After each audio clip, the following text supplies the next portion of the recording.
All right, I'm gonna see if a few people come in here before I start talking. And for anybody clicking on this after it was streamed live, share this video out to your coworkers, colleagues, friends, family. I think this is stuff everybody needs to hear.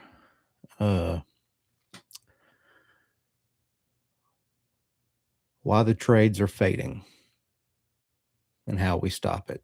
It's the title of this.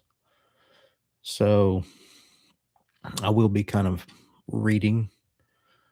This is something I've been thinking about for a long time, and I've been brainstorming, trying to come up with the right things to say. I've tried to talk about this a few times with some other content creators, and previous to me deleting all of my videos on YouTube, I made a video talking about this, and people called me crazy or whatever. Now, all of this is my personal experience, what I have witnessed since I've been in the trades. I got into the trades in 2004, so officially over 20 years. But I was around the trades for about 10 years or so prior to that. I had a cousin, older cousin, who did HVAC, and that was who repaired our unit when it went down at the house. Uh, a friend of mine's father owned an HVAC company. So I was kind of in and around the trades for about 10 years before I got into it. So I guess what I'm trying to say is I've got about 30 years of seeing what's been going on in the trades. And here's what I think. So, all right, this isn't about anything to do with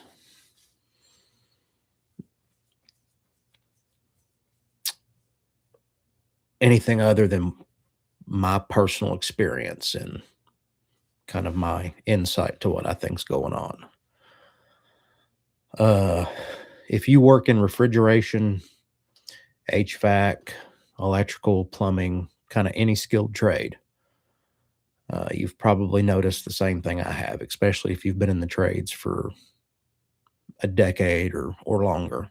Some of you old heads will know better what I'm saying, and I'm going to try to give a little context to what I really think is going on. So, right now, there's far more people retiring than coming into the trades. Uh, and the ones that are coming in, a lot of them don't stick. And that's not an insult to the younger guys. That's a system problem from what I've gathered. And I've seen what causes a lot of young guys not to stick. If you know anything about my channel, I try to mentor people. I really want to help people. And this kind of goes hand in hand with why I do. I see the areas that we as tradespeople, especially older skilled people, fall short. I've been guilty of it myself, but I started seeing a trend, and I've been thinking of how can I help? I can't save the world, but maybe I can help, you know, my trade in my area locally, and maybe more people can get on board with this and take it further. Like I hear people all the time say, kids just don't want to work anymore. That is true, but I don't really buy that. What I see is kind of this: they were never really shown why this work matters. They were never given a path. And a lot of times, like me, they were never really mentored. So let's be honest. For about the last 30 years, I've seen pretty much society tell an entire generation of kids Trades are a backup plan. College is the only way to succeed. And working with your hands means you failed somewhere else. That's what I was told. So shop classes kind of disappeared. When I got out of high school, it wasn't long after. Like we had HVAC, uh, kind of like the technical stuff. And when I got out, I think it was 2 or 3 years later, that was gone. We do have some local, like TCAT is one of them, Tennessee College of Applied Technology. They still do HVAC, but not like they used to when I was getting into this at all. Years ago, guidance counselors, like in high school, stopped recommending trades. They will not recommend a trade anymore. They push college, push college, push college. And now we're shocked that there's no pipeline of people coming into the trades. And you may not see this in your specific area, but I've been seeing it for a long time here. And I don't think it happened by accident. I think it was kind of intentional by systems and powers. So some of the things. Meanwhile, the work got harder.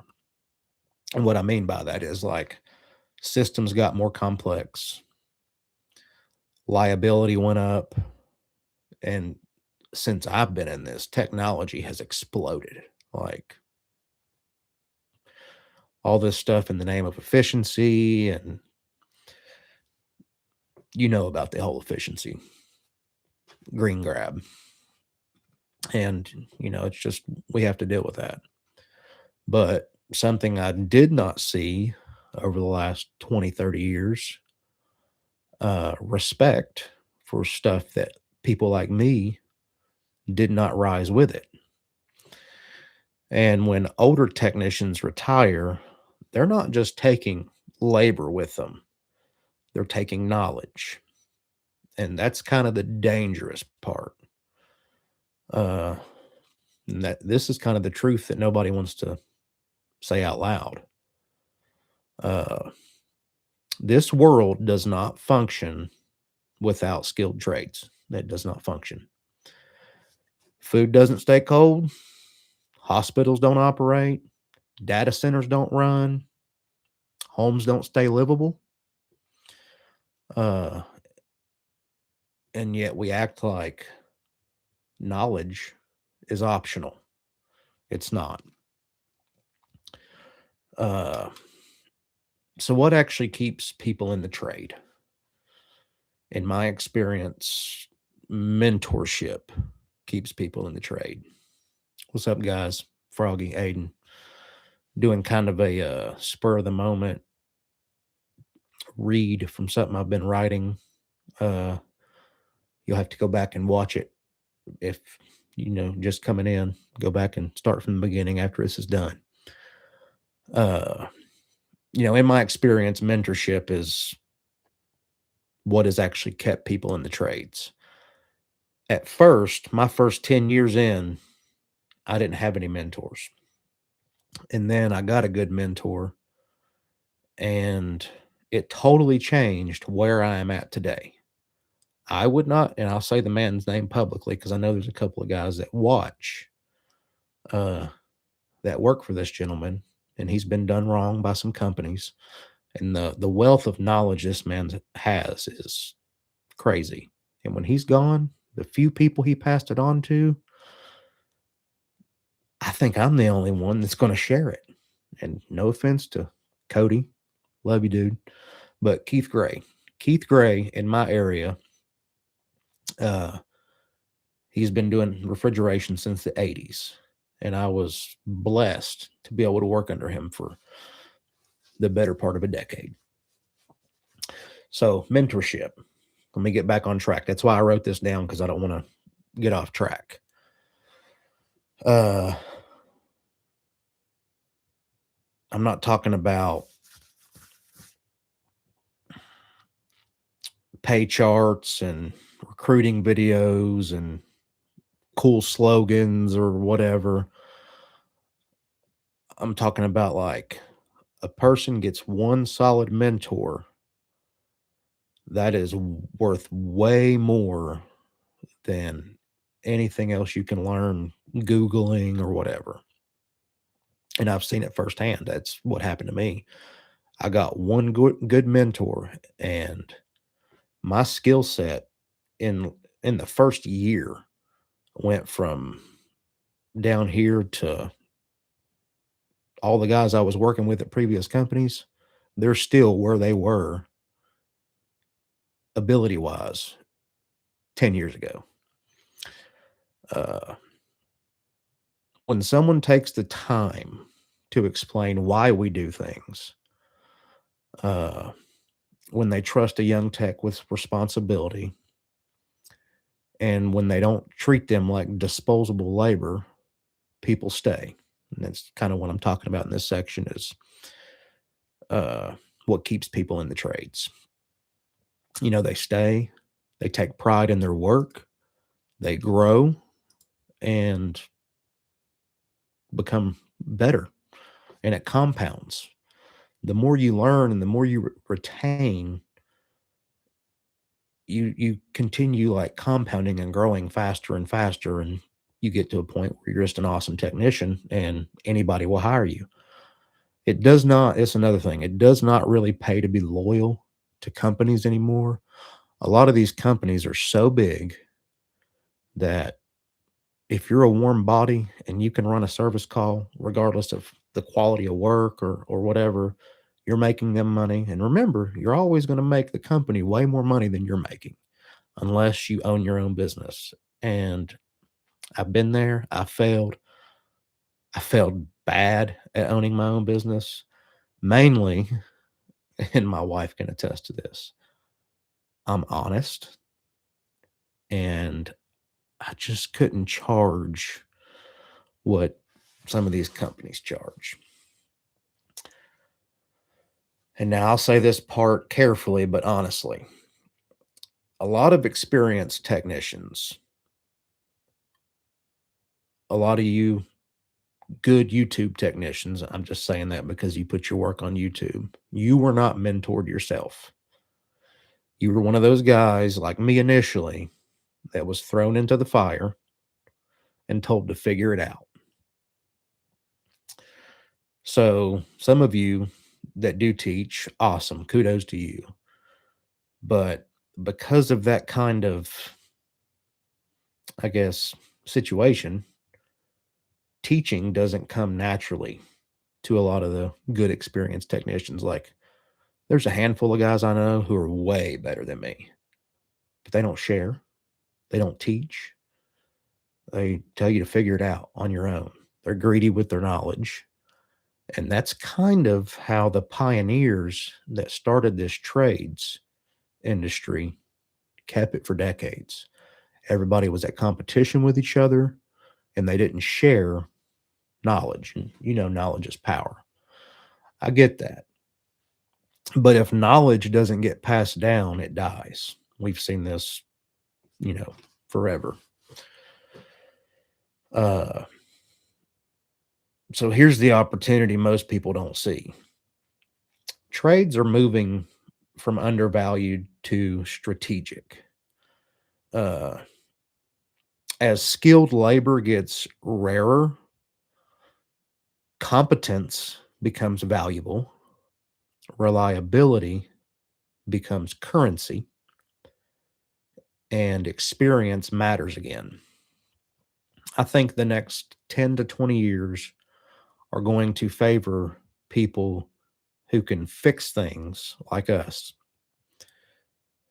Uh, but only if we keep the knowledge alive. That's like one thing I'm so thankful for YouTube, because I've learned a lot from YouTube. Not gonna lie.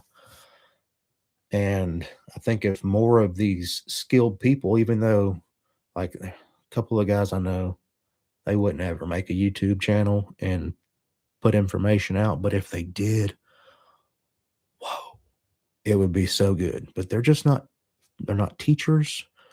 and they don't do social media. They don't care. Their knowledge is going to die with them. And for you other people out there, you don't have to save the trade. Nobody's going to be able to save the trade. And you don't have to train everyone. But if some of you guys could just pull one person across the finish line, that's all I'm trying to do here is inspire people to just, for you good technicians out there, grab somebody and try to pass it on. Uh,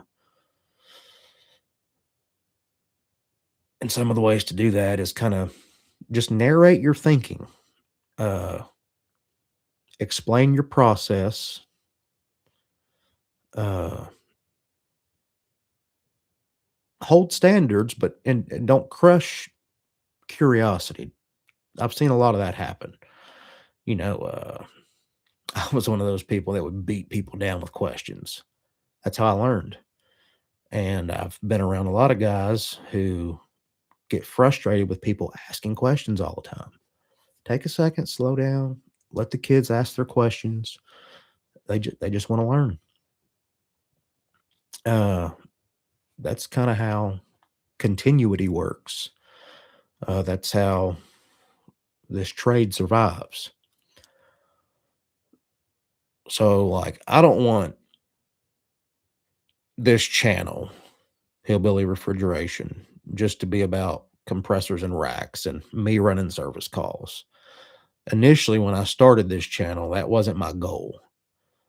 Uh, and I've kind of been working behind the scenes while learning this YouTube thing and learning how to edit and all this stuff, which I still suffer at. I'm trying to get this to a point where I can use this as a platform to help expand my knowledge and put it out there to help, at least what I do, refrigeration, HVAC.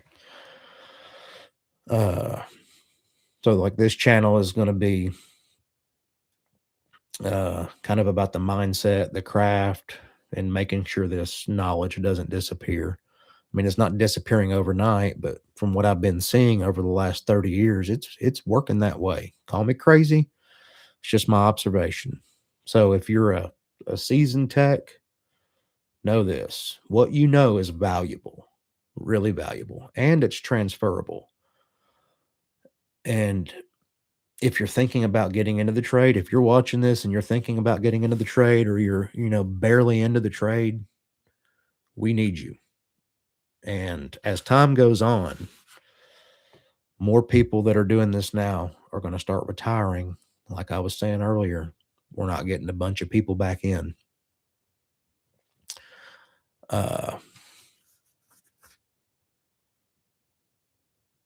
Let's do what we can and try to share our knowledge and not be greedy with it. So if you wasn't here in the beginning, go back and watch this later. I'm going to expand on this. I might do a whole series where I just sit here and talk about my ADHD thoughts that run through my head all the time. Like, that's what that. So anyway, I got some comments here. What's up, guys?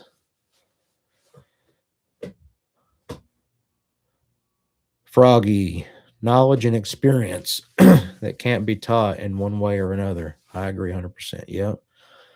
It comes from confidence in their own ability. Yeah, I've seen a lot of smart people not really have confidence in their own ability and eats them up.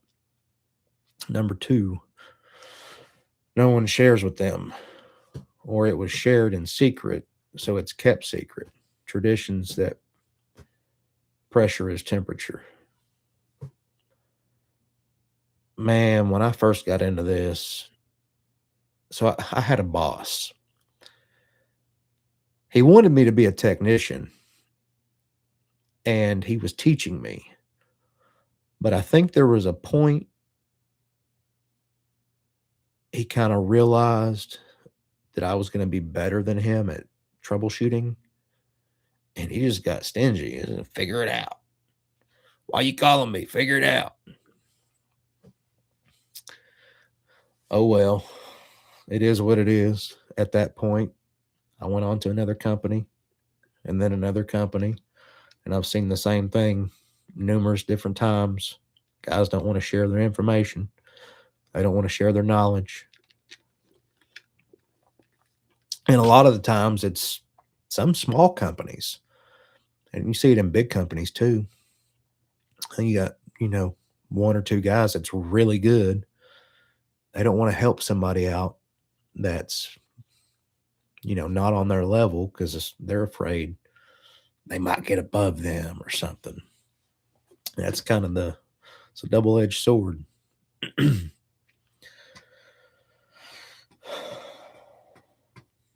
Buddy, I am going to have to put a log on the fire. It is chilly in here. I'm about in here shivering. So anyway, what's been up with y'all? I am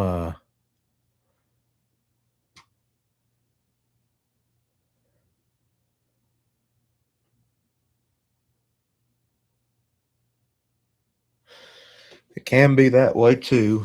I have seen techs that are dependent. It's a habit. Aiden, you're working. I'm sorry, bro. What time is it? You on call?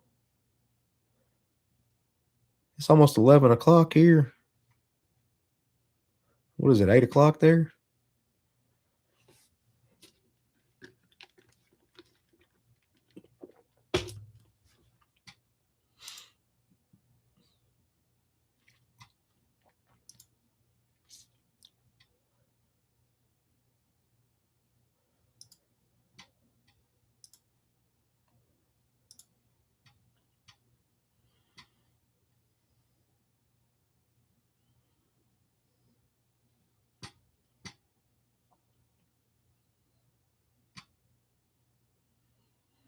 Oh, I got you.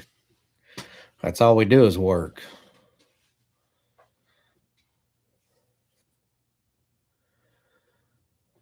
Oh gosh, I've been working at this facility. I haven't put any videos out. I've been there for a few days already. It's a big old warehouse. They were getting reamed by some other company that claimed to do refrigeration.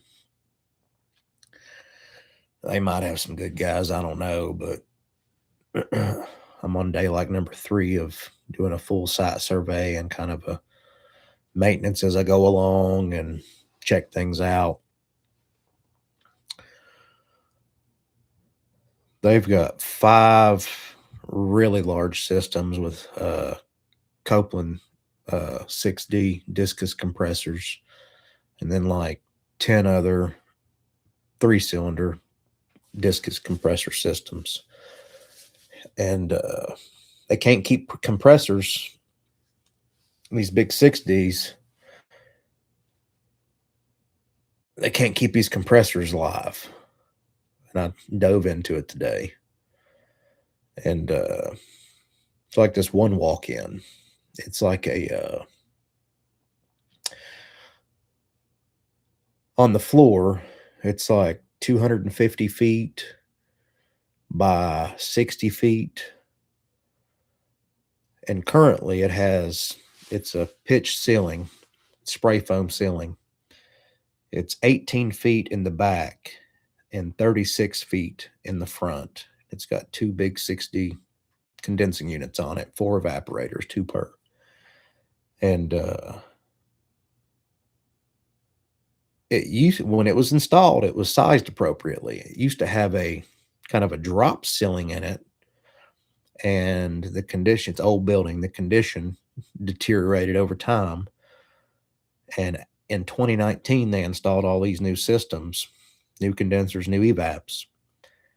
And then in 2020, they decided to remove that ceiling and just spray foam the rafters and everything in the top. Well, they added like an average of 8 feet above what it initially was and didn't think it would hurt anything. So these units don't have anywhere the BTUs per hour to keep up. They The on-site maintenance guy, he doesn't do anything on the equipment. He's like, they never shut off in the summer and they barely run in the winter. He's like, the boxes don't hold temp. So when it's really cold outside, they short cycle because the boxes don't hold temp anymore. But in the summertime, they just run continuously. The discharge line vibration absorbers have been replaced already. And the cushion clamps on the discharge lines, the rubber just melts out of them because of discharge pressures. All the high pressure safeties are like over 400 psi. And I'm seeing it in the wintertime, and condensers are like completely spick and span, and they're running like 280-pound head. Not good. 404. So anyway, let's get back here. Aiden's on call tomorrow. Have fun with that. Froggy, I got questions that no one seems to have the answer for. I think I'm overcomplicating it. Or really got me a real brain scratcher. Froggy, post it. What's up? Tommy, how you been? Really enjoying the new uploads. Keep it up. It's awesome seeing you back. Appreciate it. What are you running into, Froggy?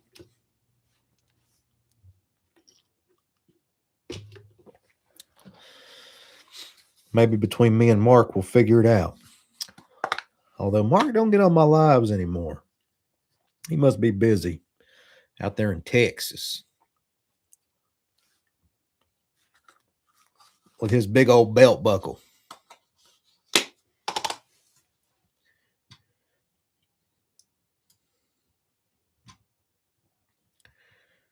You got me curious now.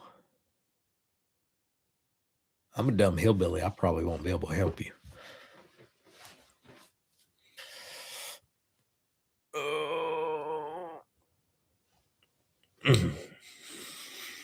Boy, I got a bunch of steps in the last few days. I think I had like 32,000 steps yesterday. My phone was like, keep going. You're on a roll. I haven't done that in a while. I've been out of the warehouses and the grocery stores for a little bit. My feet and back feel it though. Holy moly. I need some more light in here.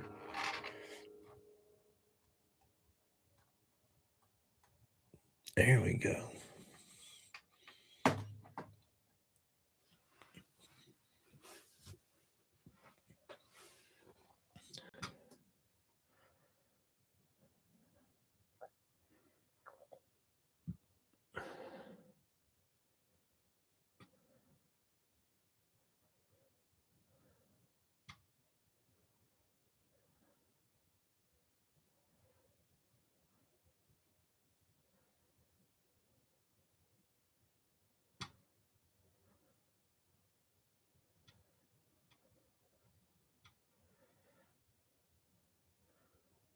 Froggy, if you're still typing, that must be a heck of a problem. It must be a real head scratcher. I hope you wasn't one of the guys that posted anonymously on the Facebook supermarket tech page.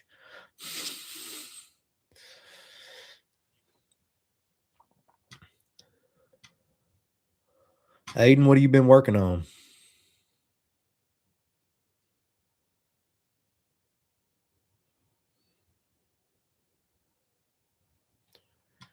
Anything fun?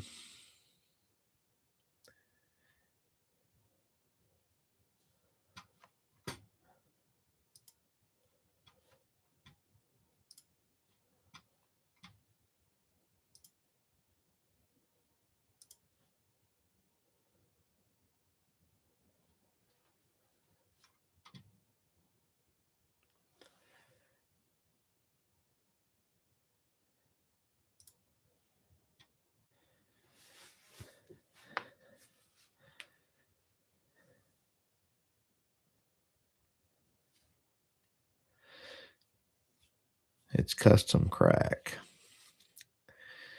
If you ask drunken engineer design the unit with airflow controls.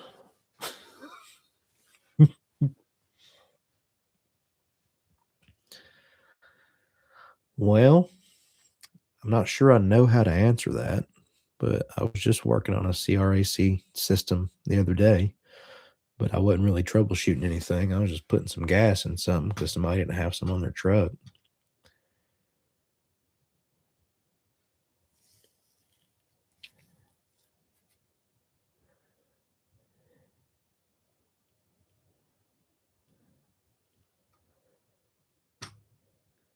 Hey, just mainly no heat calls because this past week it was around -10. Phew. The other day it was 16 degrees when I got up. It was chilly, chilly. And I'm leaving for Florida Saturday for about 10 days to go visit my wife's father. It's going to be down to like, I think the low might be 50, but the high is going to be like 80 while we're there. Looking forward to that.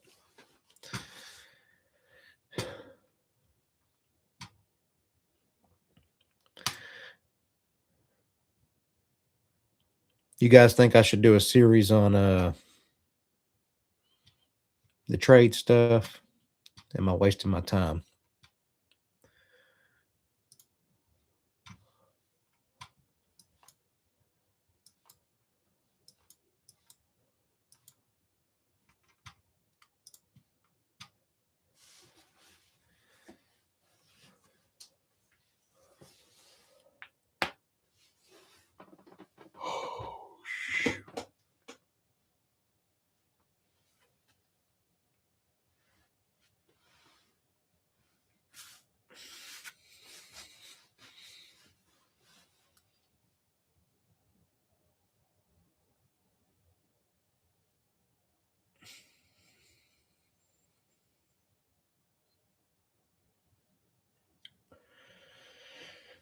I think it's a great idea. It would be very interesting. Buddy, I got a lot of ideas. I've been so before I had the wrench thrown into my whole YouTube deal, I had so much content pre-recorded. I gave you guys a smidge of everything that I had actually recorded because I wanted to learn the editing process and put out better quality videos and all that. And I was really just starting to get rolling. And that company was like, delete it or we're going to fire you. So I can't use any of that content. I could, but it ain't worth it. I'll start over with this new company. But anyway, I've got like, it's my folder down here.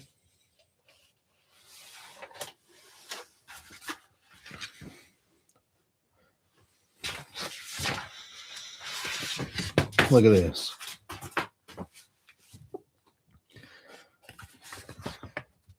Video ideas. These are stapled, multiple page video ideas. Not just ideas, but like full, like ready to go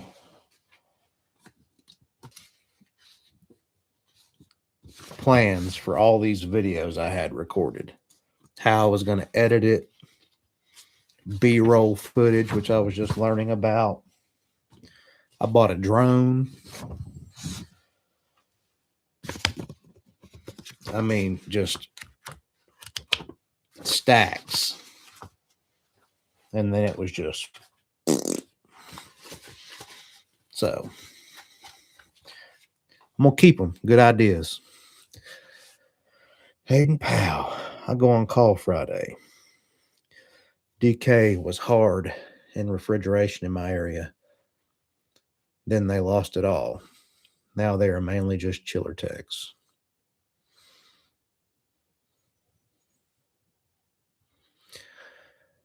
In my experience, it wasn't a bad company. They're, well, I can't speak for all of them because I just worked for one office and I was remote, based out of Kentucky. Service manager was great. There's a couple other people there. It was great. A lot of good technicians, but some of it was poorly mismanaged. I feel they could have did a lot better in some areas. A lot of big companies are like, tell us how we can improve and all that. I ain't getting into all that. Y'all make the money, not me. I'm just a boots on the ground, make y'all money. You want to make me a manager or supervisor? I'll show you how you can improve. You gonna pay me?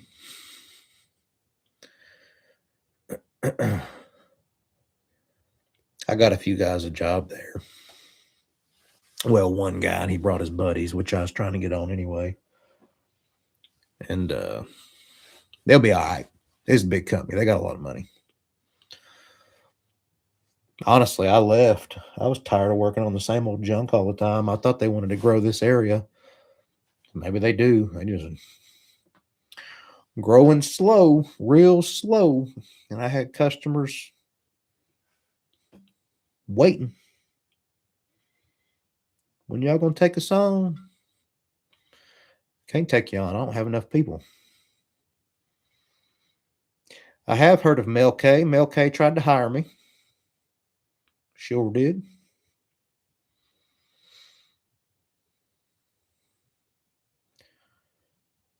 I know a person that works at Mel K.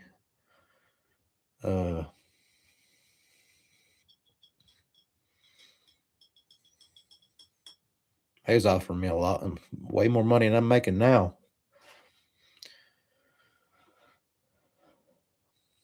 But they were wanting me to work out of town a lot and overnight stuff. I got a family, young kids.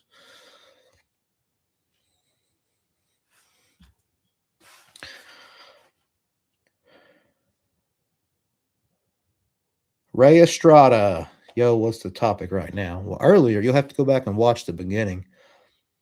I was talking about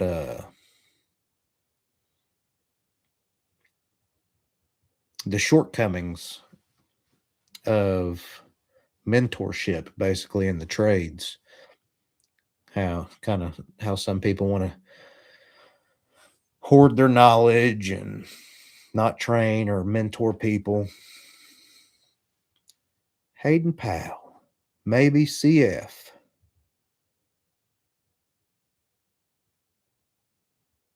Is this a woman, Hayden?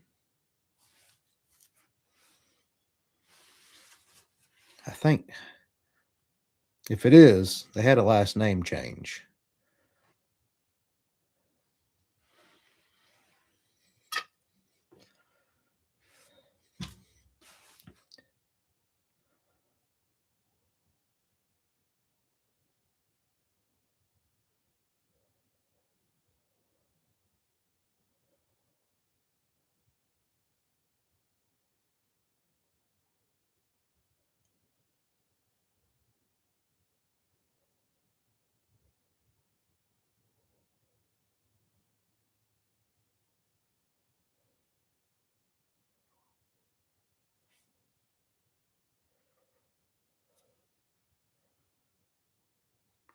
Maybe not.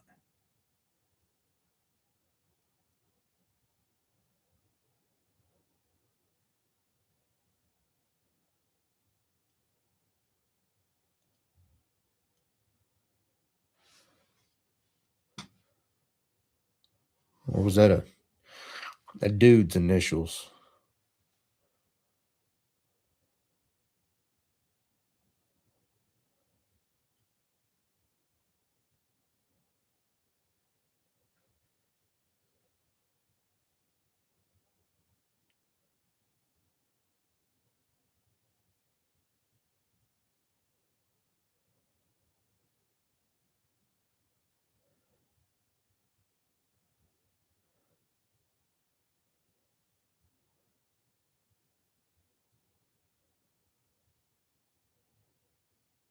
Oh, okay. Uh, yeah, so they were wanting me to remodel Walmarts. I just wasn't feeling it.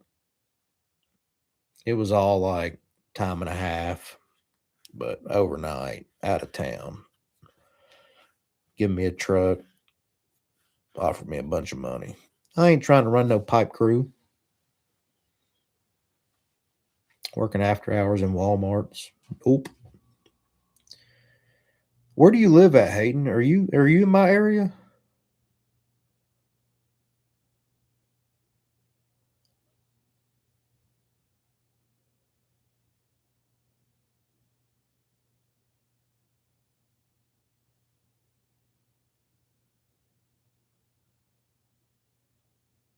I don't remember. I think I've asked you before, but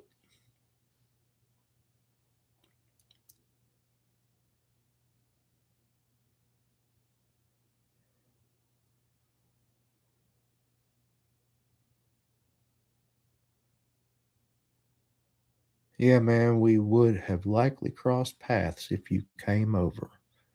What local are you out of? Oh, Evansville, Indiana. That's right. That's right. Dude, move down here. I'll give you a job. Gets cold in Indiana. I think the first Walmart they wanted me to do was in Paducah, Kentucky.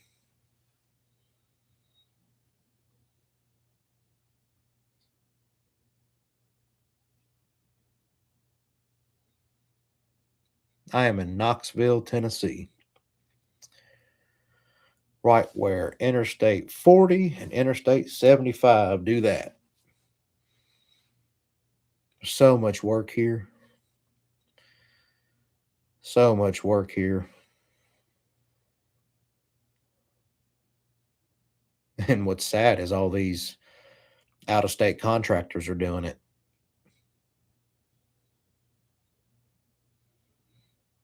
No, so I worked for DeBraw. That was they had an office in Louisville and Paintsville, Kentucky. Now I was doing their work remotely down here,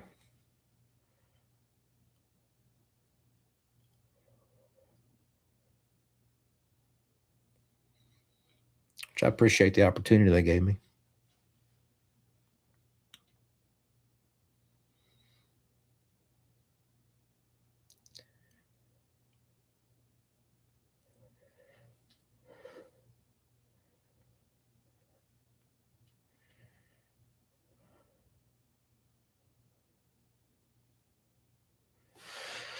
It was a good ride while it lasted.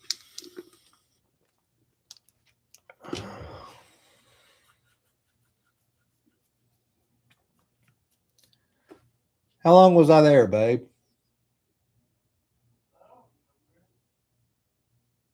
Is that almost 2 years?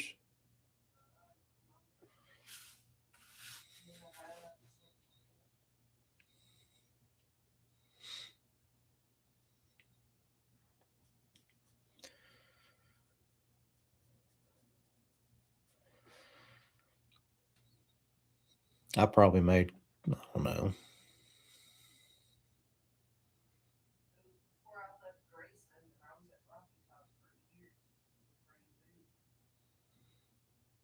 probably made over a couple $100,000 from them. They probably made over a couple million off me. You know how it goes.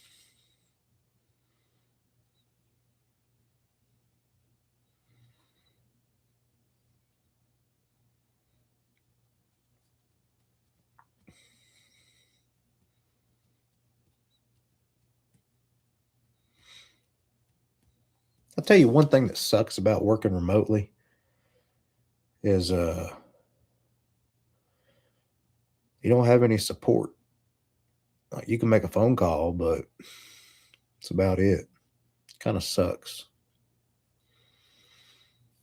I did a lot of two-man jobs by myself, which is bad on an old feller's back. Huh? Oh, yeah, no storage. I asked them for a storage building for a while, keeping all this stuff at my house.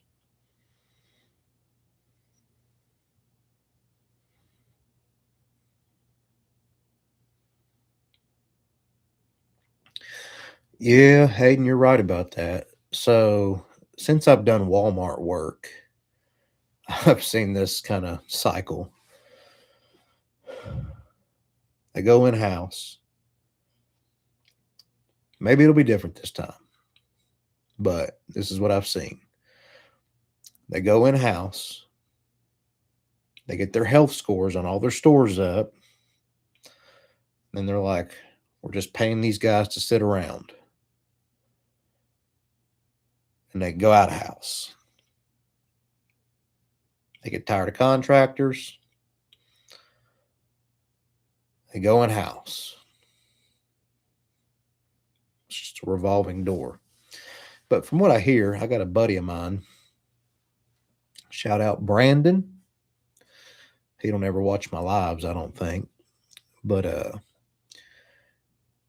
he's starting with them. I think he's already started, but they're flying him out to Benton, Arkansas, Benton, Arkansas, wherever their headquarters is, to do in-house training, which is pretty cool. He's a young technician, so he'll really benefit from that. That's perfect for a young technician. Got a lot more leeway, I guess you could say. You're not under the gun working for a contractor where you can be raked over the coals real bad. But yeah, he's gonna go out there and get some training for a couple of weeks. And I've seen some videos of their training facility. It's pretty cool. They got like all the controllers you'll see in a Walmart, all the different types of cases, racks. Pretty neat. Which I've worked in all the Walmarts. I've seen all the different types of equipment that Walmart has. I've worked on R22 Walmarts, 407 Walmarts, 448 Walmarts, CO2 Walmarts, robotic Walmarts, all kinds of stuff. But yeah, they went in-house in our area. Had a buddy of mine that was working for them, and they started running on call, and he was like, peace. 422D Sam's. Yeah, I don't like 422D. Personal preference. No, I don't like it. But yeah, I have seen a 422D Sam's. R22 is better. You lose so much capacity with 422D.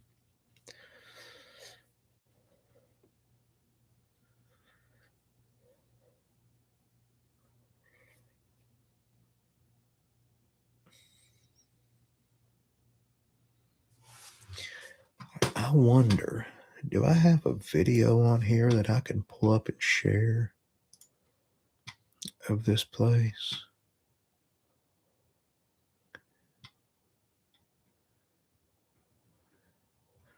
Let me look here.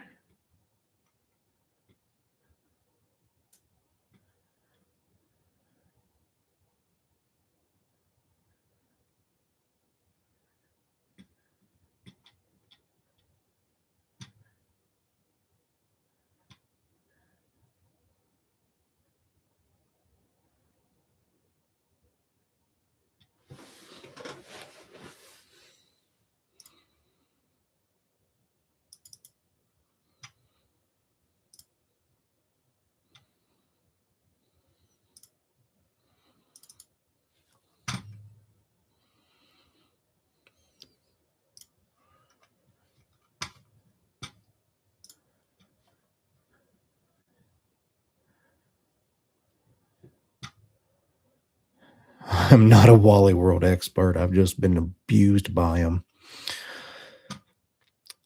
So, about Walmart, I was talking to one of my customers today, new customer.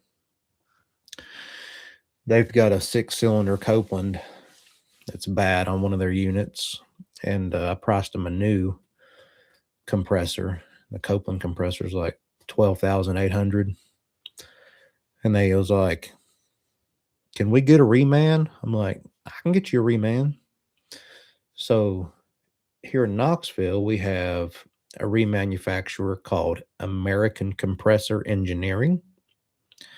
I've had really good luck with them. I've seen their compressors in Walmarts, and then I've also seen American Hermetics in Walmarts. They're made in Nashville. A lot of people get the two confused. American Hermetics, I have seen a bunch die. But American Compressor, I've had personally good luck out of their motors. And they're local to us. I've been all through their machine shop and everything. They rebuild the entire compressor. It gets new oil pump, the crankshaft gets turned, new bearings, new pistons, new rods, new rings, new stator, new valves or discs or whatever's in it. They replace it all. I've heard that American Hermetics, if they get a compressor and it's just got a bad read, they'll change the read out, paint it, and send it outside. I don't know if that's true. Sorry, one of you guys see this and that ain't true, but that's what I've heard. But I know Walmart uses the crap out of those remanufactured Carlisles from American Compressor here, local to us. So anyway, I quoted him a American Compressor, and he's like, "Oh no, I've heard bad stuff about them." I'm like, I don't know who you heard that from, but personally, I've had good luck out of them, especially for the cost. It's like half the cost. Uh, you pull it in pretty much. But anyway, we're going to go with an American Compressor Engineering reman on that 6-cylinder. They offer a 2-year warranty, and I know why a lot of people don't want to use them here. Their startup sheet for their warranty is insane. Like, they want to know everything. Everything. Not just superheat and subcooling and all that. They want to know head temp on each head, temp at the top of the bell housing at the back, bottom of the bell housing at the back, middle of the bell housing at the back, the front part of the crankcase at the bottom, the discharge line temp 12 inches off the compressor, the amp draw down to the decimal point on each winding, uh, the oil pressure over a period with an average. And that's just a little glimpse. They want to know it all. It's kind of a pain to fill out their warranty paperwork, but you get a 2-year warranty. I don't think a company that sold junk product would offer a 2-year warranty. That data makes a world. It does. If I remanufacture compressors, I'd be the same way. I'm not going to warranty a motor if you can't tell me if it wasn't flooding back or no superheat and just burn itself up.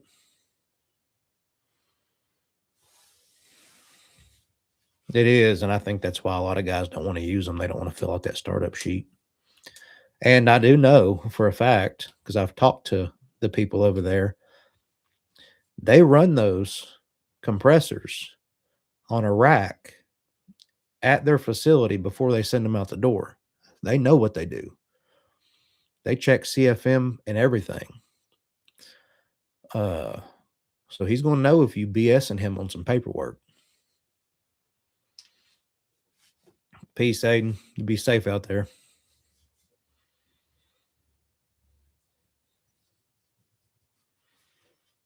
Appreciate you stopping in as always, bro.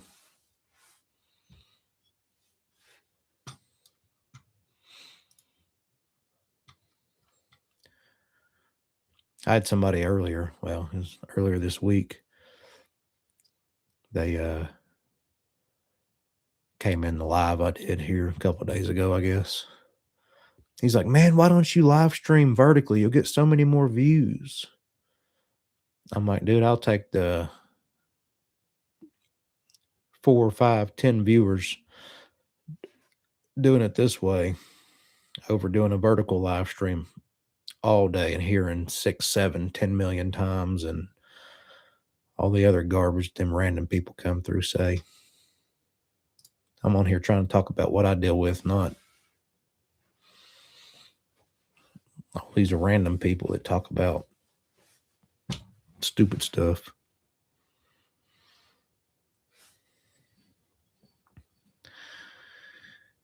It's about time, coming up on that hour mark. Try to keep these at an hour or less so I don't take too much time from my wife. Look at these cool hats. I got these in 3 colors. That's that company I work for. Their logo and the American flag.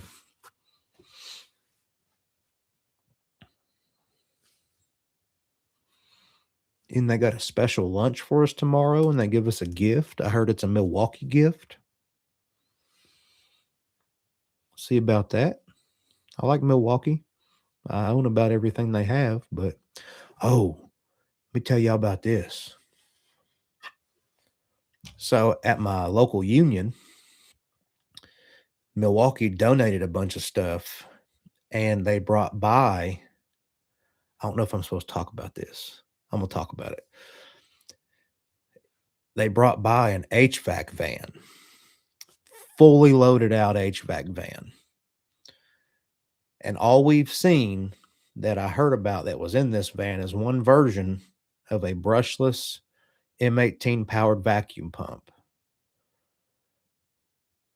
But I'm talking about Milwaukee is about to change the game with HVAC tools. And they got some cool stuff. I don't know when it's going to hit. It might be 5 years from now. But this van they brought by, everything Milwaukee. Recovery machine, digital gauges, probes, anemometers, airside stuff, like true RMS voltmeter. Apparently. We'll see. We'll see.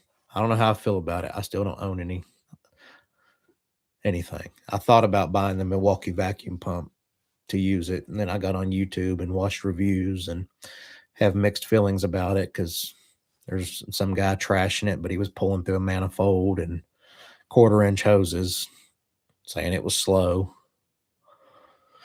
So I don't know. My company told me I could go buy one, but I don't want to be stuck with one of those trying to pull on a dang 200-ton system.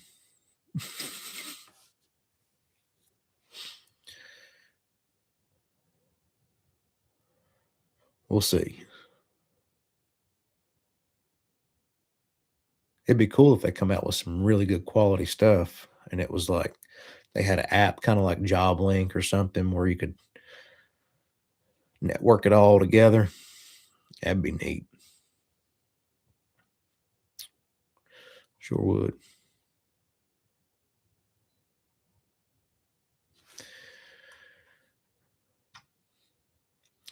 So anyway, I'm gonna get off here. I asked a question earlier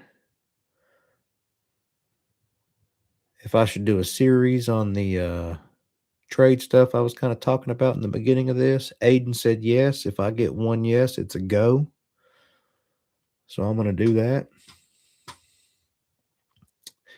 Anyway, until next time, appreciate y'all watching. Froggy, we'll see you later. Good to see you, bro. Y'all take it easy. Stay safe. Stay warm. Stay blessed.